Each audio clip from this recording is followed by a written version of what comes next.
Where does this leave us now with regard to epistemology?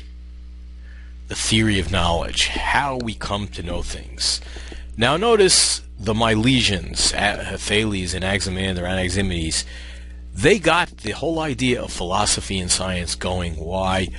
By studying things that they saw in their experience, that they observed, right? And we call these people who model their claims about knowledge, they know things based on observation, based on experience, empiricists, that it's equal empirical knowledge.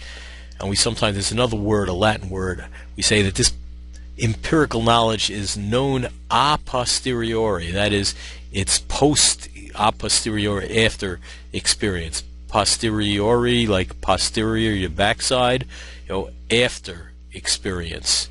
Empirical knowledge. And how do we gain this knowledge? What are the sources? Perception, memory, testimony, introspection. That's where those guys thought we ended up getting knowledge. So knowledge is based on observation, that's how you come to acquire knowledge, according to empiricists. Along comes Heraclitus and says, wait a second, maybe that's how you gain your beliefs, but truth is always changing, so you can never know anything.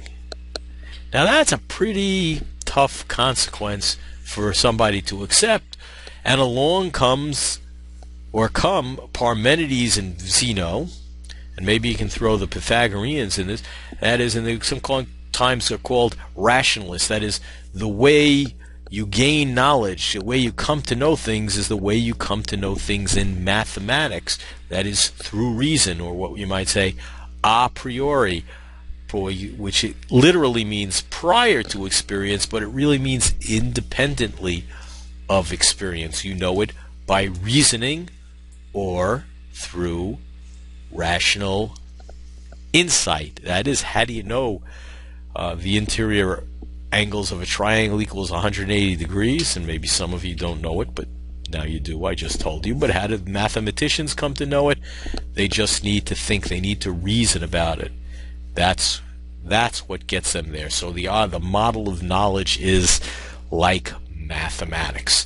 And we're going to see that these two trends have a significant consequence on Plato's thinking. And finally, let's take a look at, Heraclitus's and Parmenides' legacies to Plato. Let's consider an empirical proposition, a proposition you learn through observation. P. Socrates is bald. Well, what's Heraclitus going to tell you? Socrates is always changing, so it's never really true. Maybe it's true for a short period of time, but that really is no sense of absolute truth. And along come Parmenides and Zeno. What do they tell us?